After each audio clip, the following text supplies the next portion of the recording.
비록 바벨론의 포로로 잡혀갔지만 잡혀간 그 사람들은 암울하고 정말 이제는 어떻게 해야 될까? 이제는 내 인생이 끝이구나. 여기서 끝나는 인생이구나. 나는 실패했고 포기해야 되는구나. 그렇게 생각할지라도 아니다. 미래와 희망을 준다. 너희에게. 재앙이 아니고 평안이다. 이걸 하나님이 강조하십니다. 다른 말로 이야기하면 걱정하지 마라. 내가 책임질게. 이 말이거든요. 내가 다 너희를 돌보고 내가 끌고 갈 테니까 두려워하지 말고 나만 믿고 따라오라. 하나님이 그렇게 자신 있게 이야기하시는 것입니다. 예레미야서 29장 4절부터 7절까지 말씀입니다. 만군의 여호와 이스라엘의 하나님께서 예루살렘에서 바벨론으로 사로잡혀 가게 한 모든 포로에게 이와 같이 말씀하시니라. 너희는 집을 짓고 거기에 살며 텃밭을 만들고 그 열매를 먹으라. 아내를 맞이하여 자녀를 낳으며 너희 아들이 아내를 맞이하며 너희 딸이 남편을 맞아 그들로 자녀를 낳게 하여 너희가 거기에서 번성하고 줄어들지 아니하게 하라. 너희는 내가 사로잡혀 가게 한 그 성읍의 평안을 구하고 그를 위하여 여호와께 기도하라. 이는 그 성읍의 평안함으로 너희도 평안할 것입니다. 아멘. 7절까지 보았습니다. 벌써 11월 달입니다. 이제 2023년 달력이 2장 남았습니다. 공교롭게도 오늘 또 1일이 되어서 참 11월 첫날을 함께 예배로 이렇게 또 하루를 마무리 짓게 되는 것이 얼마나 감사하고 얼마나 하나님의 큰 은혜인지 알 수가 없습니다. 이번 한 달도 우리 성도님들 모든 가정에 하나님의 은혜와 사랑으로 충만하셔서 정말 결실의 계절, 좋은 추수에 많은 열매들 넘쳐나는 그런 복 있는 그런 시간들이 되기를 축복합니다. 우리 사람들은 살아가면서 때로는 자기 힘으로 버티기 힘들고 어렵고 헤어나올 수 없는 그런 정말 무엇이라도 잡아야 되는데 잡을 것도 없고 그런 어려운 경우들이 우리에게는 찾아옵니다. 이미 찾아오신 분들도 계실 것이고 또 앞으로 또 그렇게 될 수도 있지 않습니까? 우리 인생이라는 것은 놀이공원에 진짜 이 급행열차처럼 오르락내리락 합니다.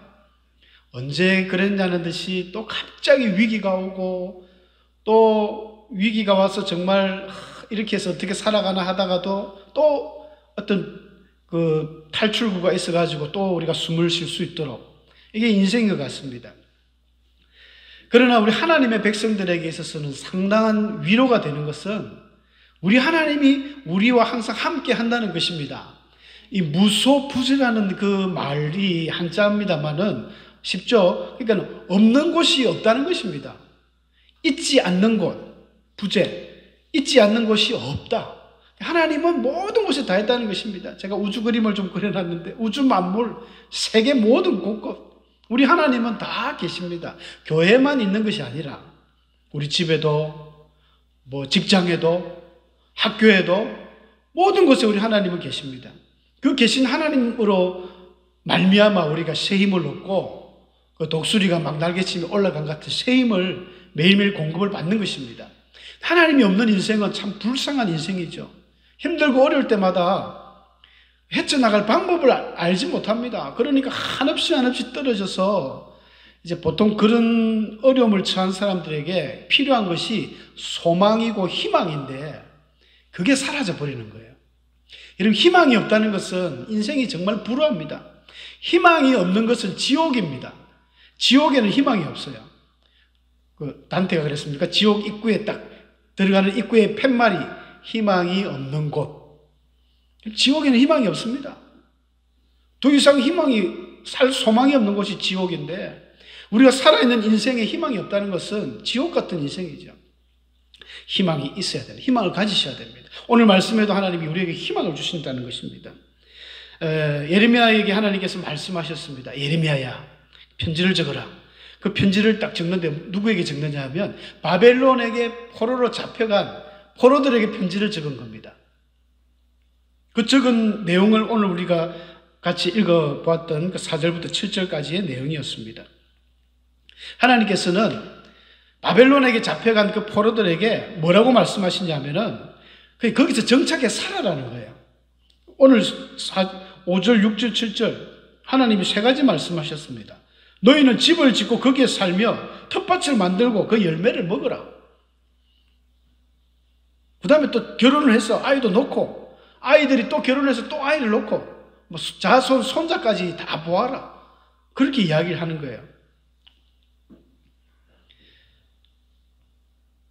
우리가 때로는 정말 앞이 캄캄한 그런 상황에 부닥치면은 내가 무엇을 해야 될지 어떻게 해야 될지 모릅니다. 그러다 보니까 뭐 좀 잘못된 선택을 하는 경우도 많습니다. 요즘 가뜩이나 연예인들이 뭐 마약을 해가지고 감옥에 가고 뭐 지금 재판을 받고 막 지금 그렇게 하지 않습니까? 인기 연예인들이 불쌍한 사람들인 것 같아요. 돈은 많이 버는데 그 유지하기 위해서 어떤 공황장애라든지 대인기피증 이런 것들 때문에 무대 앞에 한 번씩 설 때마다 굉장히 어떤 심리적인 압박이 대단하다고 합니다. 그걸 이기기 위해서 뭐 술도 먹고 하지만 해서는 안 되는 또 마약이나 이런 데 하면 그 질을 잘못 들인 거죠. 마약 말고도 이 구약과 신약이 있는데 말이죠. 이걸 탁 접해가지고 약을 먹어야 되는데 이걸 모르니까 참 안타까운 일입니다. 그래서 어떻게 해야 될지 정말 캄캄하죠. 포로로 잡혀가는 사람들은 그렇게 생각했을 것입니다. 야, 이제 죽었구나. 완전 낙이 없는 거예요. 그 무시무시한 바벨론에게 잡혀갔으니까 이제 뭐 우리는 뭐 어떻게 해야 되나? 이제 끝장인가? 근데 뭐 거짓 선지자 지난주에 하나냐 같은 사람은 2년 만에 돌아올 것이다 이런 이야기하지만 2년은 무슨 20년 40년도 아니고 70년이나 있어야 되는데 죽진 않았습니다. 바벨론의 그 느부갓네살이 그렇게 또 포악한 사람은 아닙니다. 잡아가서 비록 포로였지만 일정한 자유를 주면서 그 바벨론 그 신민들하고 동일한 대우를 해줍니다. 자기가 열심히 살면은 충분한 자유와 이런 것들을 가지면서 살았거든요. 바벨론에서.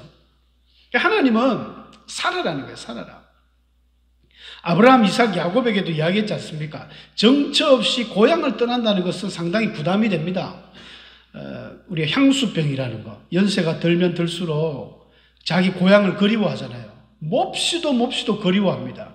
너무너무 그리워서 병이 생기는 것을 우리가 향수병이다 이러는데 아브라함도 자기 고향을 떠나서 하나님이 그 척박한 땅 가나안 땅으로 보낼 때 굉장히 마음이 무거웠을 거예요.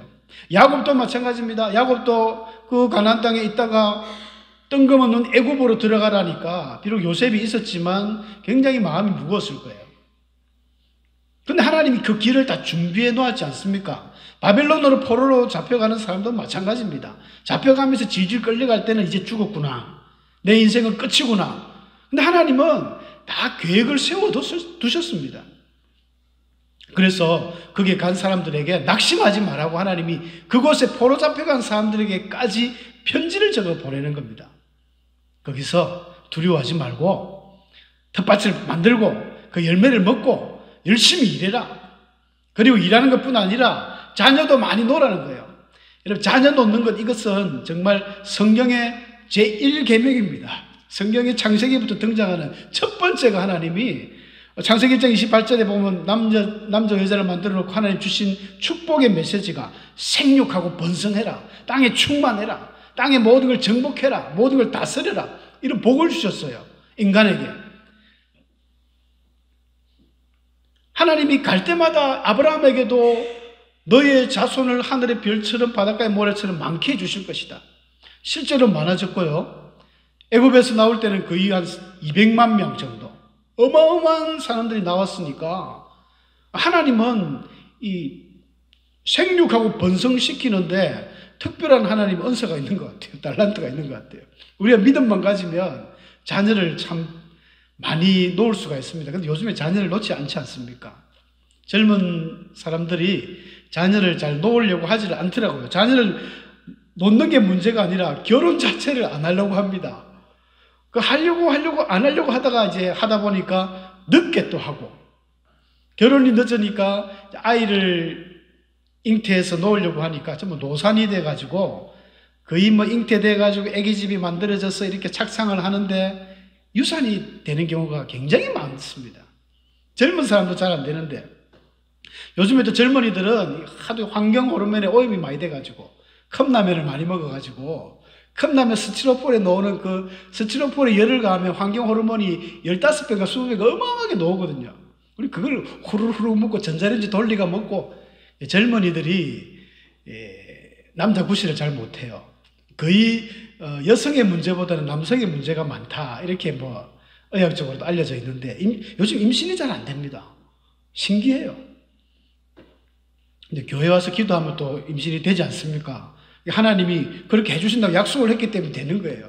근데 요즘 젊은이들은 뭐 결혼도 안 하고 애를 안 낳으니까 큰일입니다. 아이들이 없어요. 제가 신문을 보면서 캡처를 하나 했는데 여름 성경 학교는 추억 속으로 사라지는가?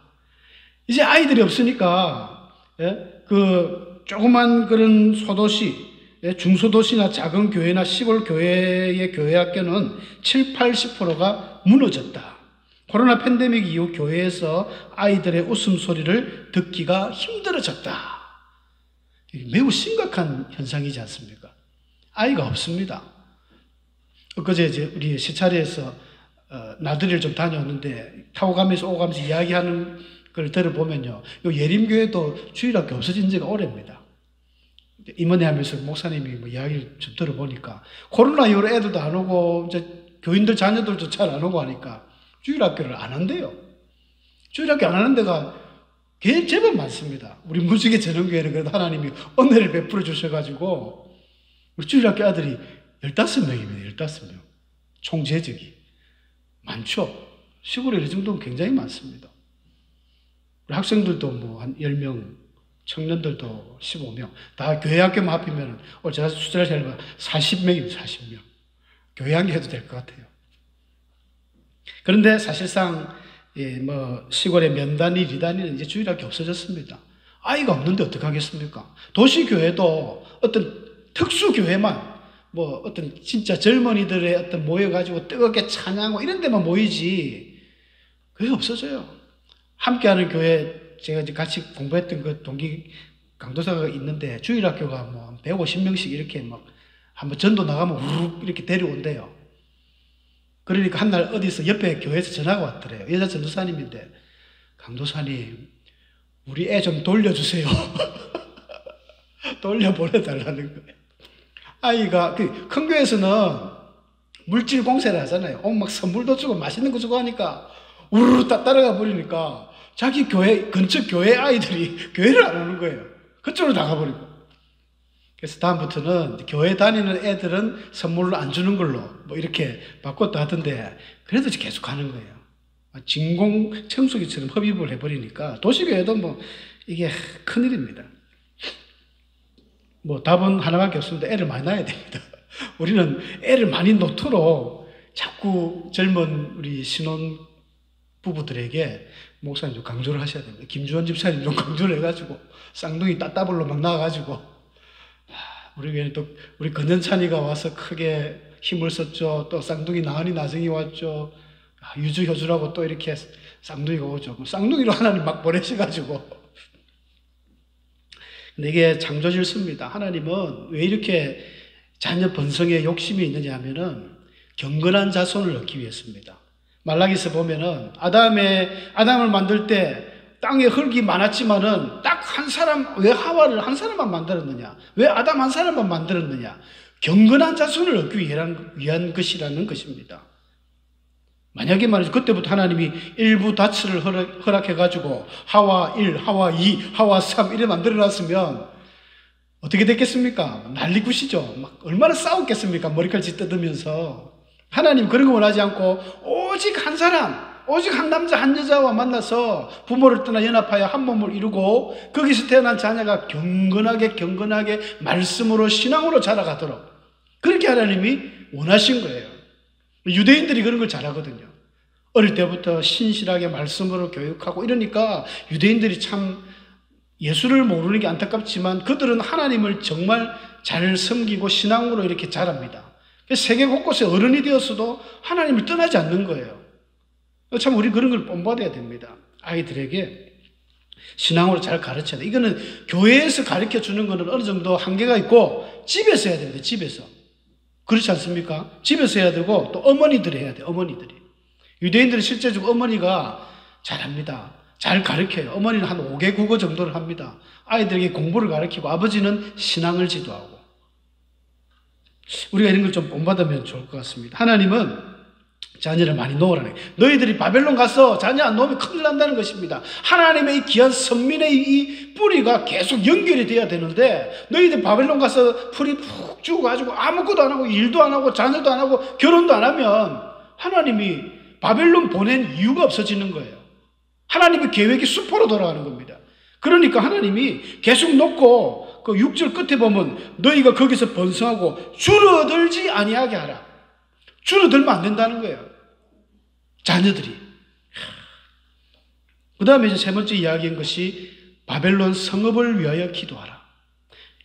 바벨론의 평안을 구하고 그 성읍의 평안함으로 너희도 평안할지어다. 이 평안함, 샬롬이라는 게 3번씩이나 하나님이 강조하면서 기도하라는 것입니다. 여러분, 우리 하나님의 백성들은 자기가 사는 동네를 위해서 기도해야 됩니다. 그 시를 위해서 기도해야 돼요. 그 나라를 위해서 기도해야 됩니다. 왜 그렇게 기도해야 되냐면 하나님이 말씀하셨지 않습니까? 그래야 너희도 평안하다. 여러분, 나라가 없는 민족이 신앙생활을 옳게 되겠습니까? 우리는 이미 일제시대 때 경험을 했지 않습니까? 신앙생활을 못합니다. 잘 안 됩니다. 바울도 그래서 디모데에게 그런 말을 했지 않습니까? 임금들과 높은 지위에 있는 모든 사람을 위하여 기도하라. 네가 모든 사람을 간구하고 하던데 첫 번째로 먼저 기도해야 될 것은 임금들과 높은 지위에 있는 모든 사람들을 위하여 기도하라. 왜 그러냐 하면 이는 우리가 모든 경건과 단정함으로 고요하고 평안한 생활을 하려 함이라. 대단히 중요한 것입니다. 교회를 위해서 기도하실 때 목사님 위해서 기도하셔야 됩니다. 그럼 목사님이 복잡해져 버리면 교회 어떻게 되겠습니까? 위험합니다. 당연한 것이거든요. 나를 위해서 대통령을 위해 기도해야 됩니다. 좌파 우파를 떠나서 우리가 세운 대통령을 위해서 기도 안 하면 북한에서 갑자기 내려와가지고 뭐 간첩들이 와가지고 우리 윤석열 대통령 암살해버리면 어떡할래요? 나라가 완전 혼돈에 빠져가지고 엉망이 될 겁니다. 기도하셔야 됩니다. 이건 성경에서 가르치는 것이고 하나님 그렇게 해례했습니다. 무소부지하신 하나님께서는 비록 바벨론 포로로 가 있지만 그곳에도 내가 함께 한다는 것입니다. 두려워하지 말고 열심히 일하고 아이도 놓고 그리고 그 성읍을 위해서 평안을 위해서 기도해라. 이게 하나님의 메시지였습니다. 그런데 백성들은 참 두려워요. 여전히 두려운 것은 온갖 거짓 선지자들이 이상한 이야기들을 하고 그 선지자들이 꾼 꿈을 이야기하고 이러니까 사람들이 현혹되고 미혹되는 것입니다. 그리고 그들이 생각할 때는 바벨론으로 잡혀간 사람들은 아이고 저 사람들은 이제 실패한 인생이고 희망이 없는 인생이고 끝난 인생이다. 저들은 재앙을 받았다. 무화과 광주리 그 두 광주리 속에서 아주 악한 거 못 먹는 광주리의 무화과들이다라고 취급했지만 하나님은 no, 반대입니다. 바벨론에 잡혀간 너희들은 재앙이 아니고 평안이다. 좋은 극상품의 무화과다. 이렇게 하나님이 칭찬합니다. 그래서 그 11절에 보면 그런 말씀이 나왔거든요. 11절에 너희를 향한 나의 생각을 내가 안 하니 평안이요 재앙이 아니다. 이 말씀을 직역하면은 자 밑에 적어놨지 않습니까? 왜냐하면 내가 너희에 대해 생각하는 생각을 알기 때문에 너희가 재앙이라고 생각하는 그건 재앙이 아니라 평안이다. 평안하기 위해서 그곳에 보내놨다는 것입니다. 그리고 너희에게 미래와 희망을 주는 것이다. 이 말씀대로 실제적으로 바벨론에 잡혀간 포로들 중에 성공한 사람들이 꽤 많이 나오지 않습니까? 우리가 잘 아는 다니엘. 소년 다니엘이 잡혀가서 애굽 그 바벨론의 왕 바로 옆에까지 올라가지 않습니까? 총리 대신이 되었다는 것은 어마어마한 것이죠. 그 친구들도 사드락 메삭 아벳느고 그 세 친구도 얼마나 믿음이 출중했던지 그 두라 평지에 그 큰 신장에 절 안 하고 그 뜨거운 풀무불에 들어가가지고는 뭐 아주 헤엄하면서 수영하면서 편안하게 그 한 분 더 있었지 않습니까? 예수님의 현현이라고 보는 그 신의 형상 같은 세 사람이 들어갔는데 네 사람이 막 수영을 하니까 왕이 이 느부갓네살 왕이 깜짝 놀라가지고 그 애들이 올라왔을 때 절을 합니다. 절을 하면서 사드락 메삭 아벳느고의 하나님을 찬양할지로다. 그 어마어마한 바벨론 제국의 왕이 하나님 앞에 굴복하고 절을 하면서 하나님의 영광을 드러낸 거예요. 이거 누가 한 것입니까? 하나님이 하신 것이거든요. 사람이 한 것이 아닙니다. 하나님이 내가 하겠다는 거예요. 너희는 미래와 희망을 주는 것이다. 하나님이 바벨론에 있을 때만큼 어마어마하게 기적을 베푼 때가 또 없었습니다. 하나님이 그만큼 자신이 있었다는 거죠. 그럼에도 불구하고 수많은 거짓 선지자 점쟁이들이 얼마나 말을 많이 하는지, 그런 사람들에게 미혹되지 마라, 꿈도 듣고 꿈도 믿지 마라, 하나님이 강조를 합니다. 요 본문 29장 뒤에 보면요, 이 거짓 선지자들이 많이 나옵니다. 21절에도 보면 골리야의 아들 아합, 그리고 마아샤의 아들 시드기야, 왕들의 이름하고 똑같습니다만은 거짓 선지자들입니다. 이 사람 왕이 아니고 다 거짓을 예언한 자라. 또 24절에 가면 르헬랄 사람 스마야, 이렇게 엄청난 거짓 선지자들이 바벨론에 가도 있고 본국에도 있고, 이들이 엄한 소리를 합니다. 너희들은 끝났다, 그리고 곧 돌아올 것이다, 오만 소리를 하는데 하나님은 아니다. 70년 동안 꼼짝 못하니까 그곳에서 자리를 잡아라. 그리고 그곳에서 기도하면서 새로운 인생을 꿈꾸라. 때가 되면 하나님이 다시 부를 것이다. 그때를 기다리라는 거예요. 그 말씀에 순종하면서 열심히 했던 분들은 다시 돌아오게 되었죠. 그러면서 하나님께서는 이런 선지자의 말을 믿지 말고 기도하라고 하랍니다. 기도하라. 12절에 보니까 너희는 내게 부르짖으며 내가 와서 기도하면 내가 너희들의 기도를 들을 것이다, 이렇게 말씀을 주셨습니다. 기도하라는 거예요. 성업을 위해서도 기도하고, 너희 자녀를 위해서도 기도하고, 너희 스스로를 위해서도 기도하라. 기도 안 하면 안 됩니다. 하나님이 기도해라는 거예요. 그런데 좀 더 구체적으로 어떻게 기도를 해야 되는가, 하나님이 답을 그 13절에 내려주셨습니다. 너희가 온 마음으로 나를 구하면 나를 찾을 것이요 나를 만나리라. 여러분, 기도 대충 하면 안 됩니다. 기도는 온 마음으로, 옛날 개역 한글에는 전심으로. 예수님은 기도할 때 어떻게 하라고 기도를 했습니까? 골방에서 기도해라. 골방, 다락방, 여기서 기도한다는 의미는 하나님 앞에 진실되게 기도하라는 거예요. 그 당시 수많은 바리새인과 종교인들은 길거리 가면서 기도하는 걸 좋아했습니다. 사람들이 많이 갈 때는 기도를 하고 사람들이 좀 없을 때는 기도를 안 했다고 합니다. 진짜 외식주의죠. 사람들이 많을 때 기도하면, 야, 역시 우리 제사장님, 야, 우리 바리새인 정말 기도 멋지다, 야, 진짜 존경할 만하다, 이래 하겠죠. 근데 예수님은 그래 하지 말고 아무도 없는 그냥 골방에서 기도하라는 거예요. 왜? 기도는 누구한테 하는 겁니까? 하나님한테 하는 것이거든요. 사람에게 보이려고 하는 기도가 아니라는 것입니다. 우리가 기도할 때 중요한 이야기입니다. 기도할 때 하나님께 기도해야 된다.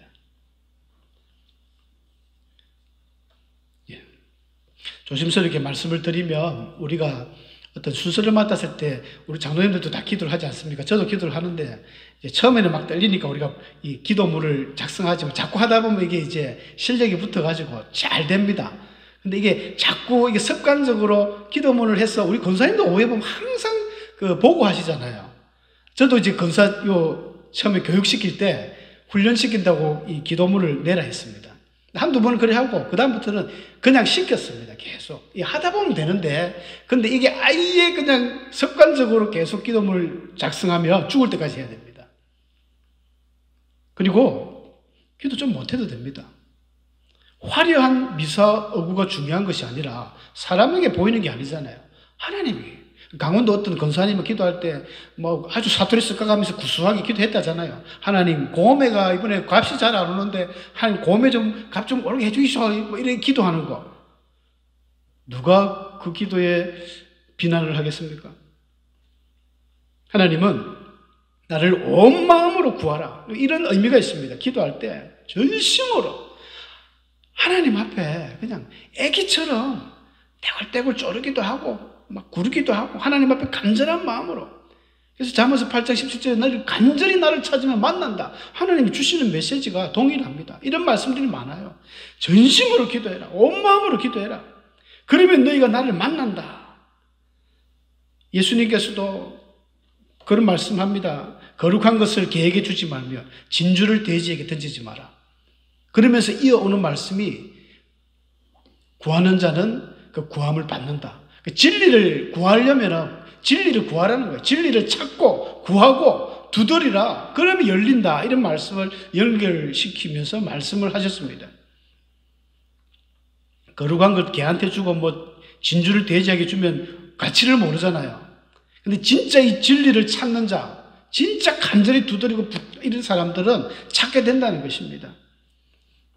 저와 여러분은 정말 어디에도 항상 계시는, 세계 곳곳에 우주 만물에 계시는 우리 하나님, 무소부지하신 그 하나님 믿고 항상 기도로 나아가셔서 행여 우리에게 이 바벨론 포로와 같은 그런 암담함, 어찌할 줄 모르는 그런 위험 속에 계실지라도 한 줄기 빛이 있습니다. 우리에게는 희망이 있습니다. 하나님이 그런 미래와 우리에게 희망이 된다 했잖아요. 그리스도인들에게는 이런 우리의 미래와 희망이 있습니다. 그러니까 뒤로 나자빠질 것이 아니라 앞을 향해 나아갈 수 있고 그 하나님 주신 힘으로 나아갈 수 있습니다. 하나님은 항상 그 자리에 계십니다. 우리가 문제였지.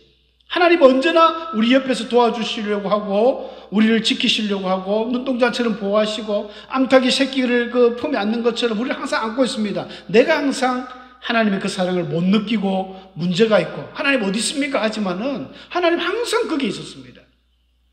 그 하나님의 사랑을 깨닫고 온 마음으로 기도하여서 하나님을 만나고 그래서 하나님 앞에 항상 영광 돌리며 살아가는 복 있는 인생 될 되시기를 축복합니다. 함께 기도하시겠습니다.